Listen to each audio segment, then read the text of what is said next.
మాతృదేవోభవ పితృదేవోభవ. నేను మీ శ్రీధర్. నా నెంబర్ 9295909819.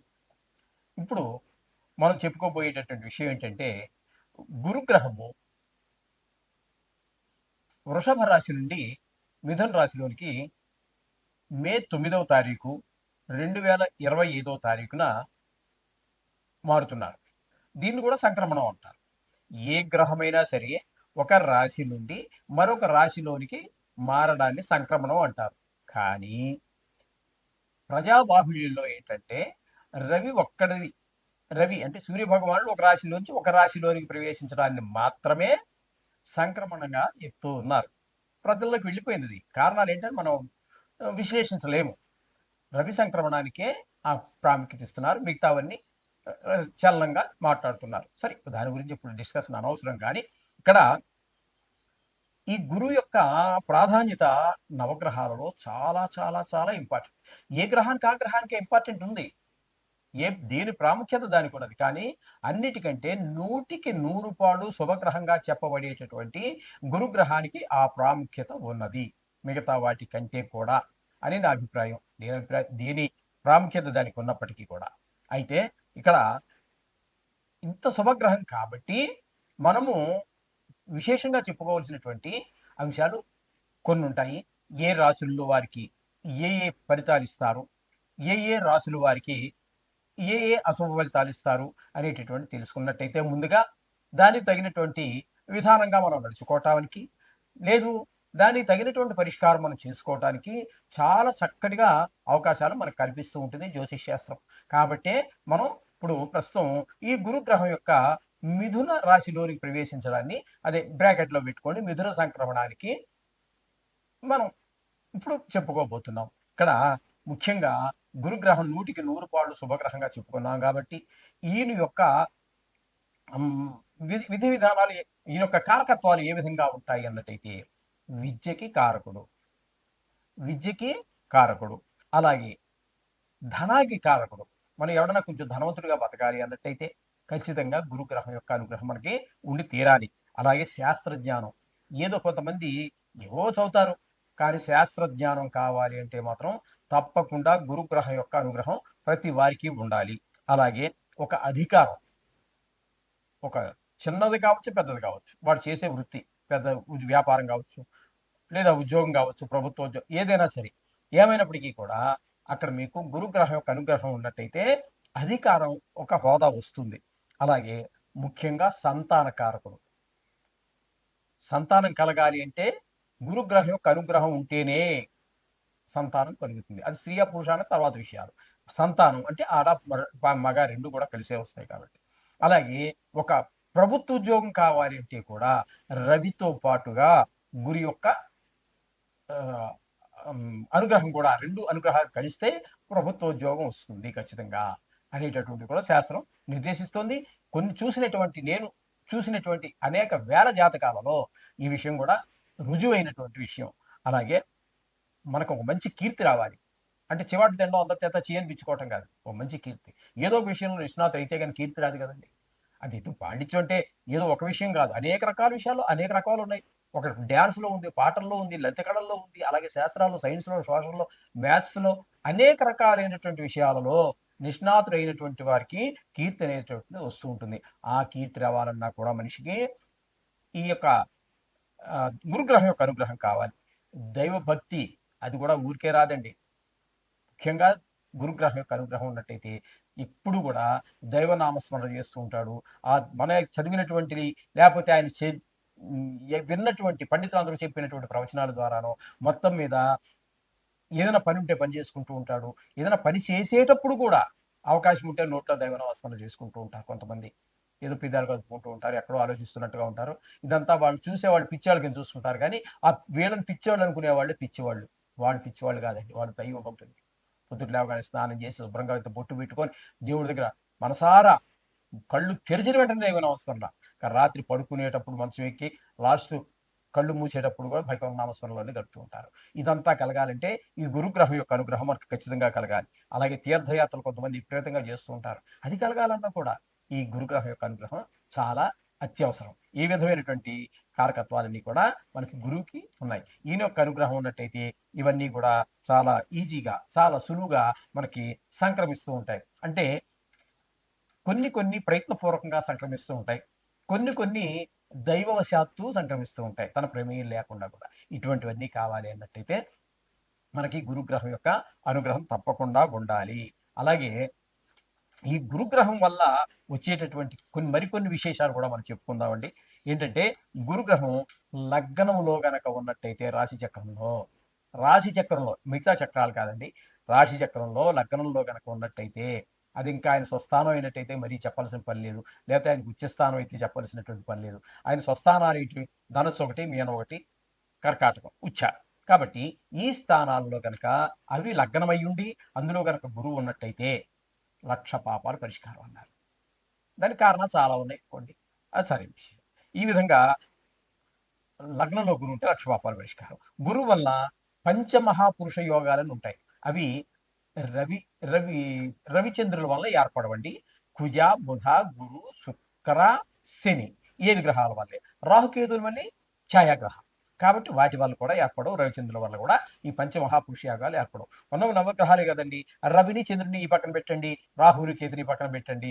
ఈ 9లో ఈ రెండు 4 పోతే ఉన్నవి 5 గ్రహాలు: కుజ, బుధ, గురు, శుక్ర, శని. ఈ 5 వల్ల వీటి వల్ల పంచమహాపురుష యోగాలు ఏర్పడుతూ ఉంటాయి.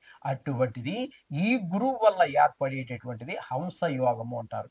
ఏ మనిషి జాతకంలో అయినా సరే పంచమహాపురుష యోగాలు కనుక ఏర్పడినట్టయితే ఆ యోగం ఏర్పడినటువంటి కాలంలో ఎంత దుర్మార్గుడైనా సరే, అంతకు ముందు ఒక తాగుబోతు కావచ్చు, మరొక జోదరి కావచ్చు, మరి అనేక రకాలైనటువంటి అసాంఘిక కార్యక్రమాలు చేస్తూ ఉన్నప్పటికీ కూడా ఆ పంచమహాపురుష యోగాలలో ఉన్నటువంటి వాడు ఆ యోగం ప్రవేశించినప్పుడు చూసేవాడికి, అనుభవించే ఆ మనిషి కూడా, నేను ఆ మనిషినేనా, ఈ మనిషిని, అప్పుడు ఎంత చండాలంగా తిరిగేవాడిని, ఇప్పుడు ఎంత మారిపోయి అంత మార్పు వచ్చింది అని వాడికి భావన కలుగుతుంది. అలాగే చూసేవాడు మనకు కూడా చిచ్చి పరమ చండాలంగా ఉండేవాడు, ఒక్క మంచి కూడా లేదు ఎంచడానికి కూడా, కానీ ఏంటి ఇలా మారిపోయాడు అనేటి ఆశ్చర్యం కలుగుతుంది ఆ పంచమహాపురుషాలకి ఏర్పడితే.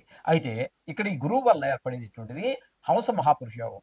ఈ పంచమహాపురుషాలు అన్నీ కూడా చాలా గొప్పవి. అందులో మరీ 100కి 100 పాళ్ళు శుభగ్రహమైనటువంటి గురుగ్రహం వలన ఇంక చెప్పడానికి అలవగానంత మంచి గుణాలన్నీ ఏర్పడతాయి. ఒక ఒక మొత్తం ఆ జీవితం మొత్తం మీద ఆ ఈ హంస మహాపురుష యోగం ఏర్పడినటువంటి 16 సంవత్సరాలు కూడా అద్భుతం, మహా అద్భుతం, జన్మ సార్థకమైంది అనుకోవచ్చు. ఆ విధమైనటువంటి ఫలితాలన్నీ ఏర్పడుతూ ఉంటాయి. అయితే గురువు గారు కొన్ని గ్రహాలు వక్రించడం మనం సహజమే కదండి, అనేక జాతకాలు చూస్తుంటాం కదా. గురుగ్రహం వక్రిస్తూ ఉంటుంది. అయితే సంవత్సరానికి ఒక్కసారి వక్రిస్తుంది. అది కూడా ఒక 5 రోజులు అటు కావచ్చు, 5 రోజులు ఇటు కావచ్చు. కానీ 120 రోజులు, సుమారుగా 120 రోజులు. అంటే ఒకసారి 115 రోజులు ఏర్పడచ్చు, 16 ఏర్పడచ్చు, 10, 18, 19 ఇట్లా యువతల పక్కన కన్నట్టయితే 121, 122, 123, 124, 125 వరకు. అంటే 5 రోజులు ఇటు కానీ, 5 రోజులు అటు కానీ, మొత్తం మీద సుమారుగా 120 రోజుల పాటు వక్రిస్తుంది. ఆ వక్రించినటువంటి రోజుల్లో మాత్రం కొంచెం భిన్నమైనటువంటి ఫలితాలు ఏర్పడుతూ ఉంటాయి. అది అంత శుభ ఫలితాలను ఇవ్వజాలు. సహజత్వం కోల్పోయింది కాబట్టి. గురువు మామూలుగా చెప్పాలంటే ఆయన ఆకాశతత్వానికి సంబంధించినటువంటి వాడు. సరే, ఇక కారకత్వాలు మనం చెప్పుకున్న సంతానానికి, ధనానికి, బుద్ధికి, మంచికి అన్నిటికీ కూడా కారకత్వాలన్నీ ఉన్నటువంటి మహాపురుషుడు, గొప్ప గ్రహం గురుగ్రహం. ఆ గురుగ్రహం ఇప్పుడు వృషభ రాశి నుంచి మిథున రాశిలోకి మారుతున్నది. అది ఇప్పుడు 9వ తారీఖు మే నెల 2025 సంవత్సరాలు. ఇప్పుడు ఇది మనం గురుగ్రహం గురించి మనం ముందుగా విశ్లేషించుకునేటువంటి విశ్లేషణ పూర్తయింది. ఇప్పుడు ద్వాదశ రాశుల వారికి ఏ విధమైనటువంటి ఫలితాలను ఆ గురువు బృహస్పతి వారు ఏ విధమైన ఫలితాన్ని ప్రసాదించబోతున్నారు అనేటటువంటిది సశాస్త్రీయ పద్ధతిలో మనం విశ్లేషించుకున్నాం. దీనికి నా కల్పితాలు కానీ, లేకపోతే మరేదో దీన్ని ఏదో చేసేసి నా కవిత్వం కానీ, నా కల్పితాలు కానీ ఏమీ ఉండవండి.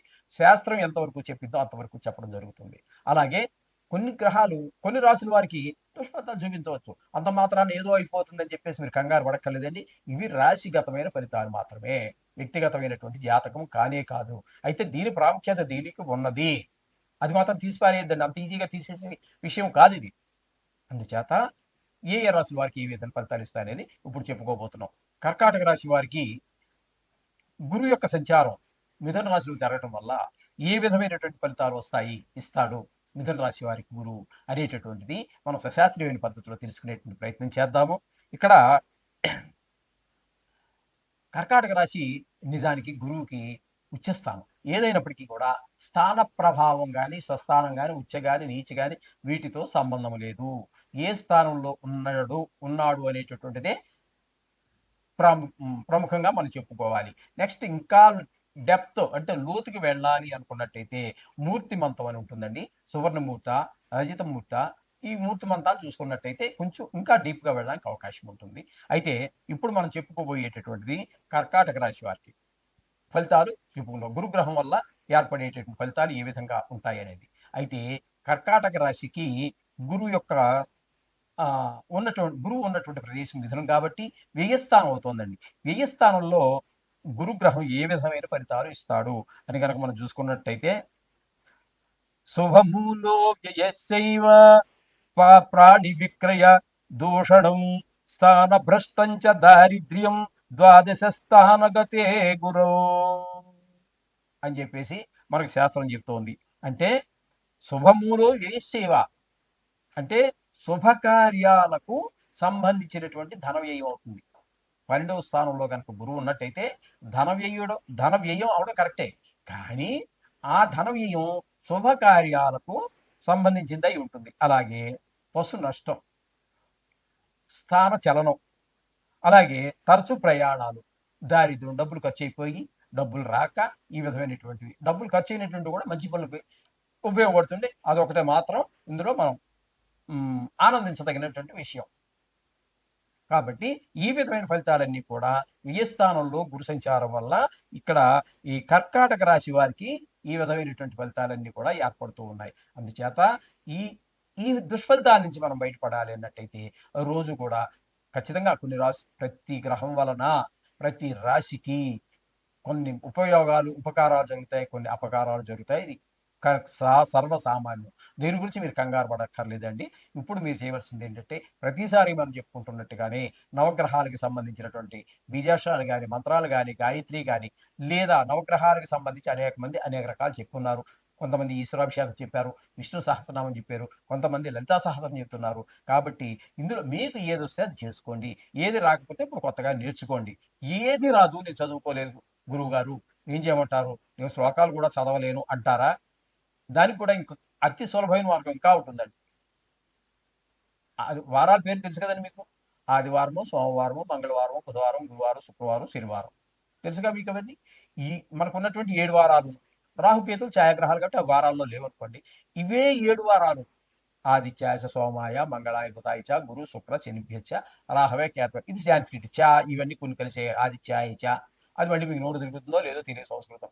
ఈ అనుమతి చేత ఆదిత్యాయ నమ, సోమాయ నమ, మంగళాయ నమ, బుధాయ నమ, అలా 9 సార్లు నవగ్రహాల చుట్టూ తిరగటమో, లేదు ఇంటి దగ్గర కూర్చున్న దేవుడు ముందు గూట్లో మీ ఇంటి దగ్గర ఉన్నటువంటి దేవుడు గూడు ఏదో పెట్టుకుంటాం కదండి, అక్కడైనా సరే ఈ నమః అనుకోండి. అది సూర్యాయ నమ, చంద్రాయ నమ, కుజాయ నమ, బుధాయ నమ, గురాయ ఇదే అనుకుని 9 సార్లు చెప్పుకోండి. మీకు ఒక్క నిమిషంలో అయిపోతుంది. మీరు కొత్తగా నేర్చుకోవలసింది ఏమీ లేదు ఇందులో. వారం పేరు తెలియనోడు ఎవడు ఉంటాడు కదండి, ఎవరైనా ఉన్నారా? ఉంటే వాడికి నా నమస్కారాలు. చేత ఈ వారాలు తెలియనివాడు భూప్రపంచం మీద ఎవడు ఉండడు. ఒకవేళ ఉంటే కూడా వాడు బ్రతుకు వేస్ట్, వృధా. ఒక 2 నిమిషాలు కష్టపడి నేర్చుకోండి, పోనీ తప్పేం లేదు. చేత నేర్చుకుని ఇది చెయ్యండి, వాటి నుంచి మీరు పొందుతారు. శుభం భూయాత్.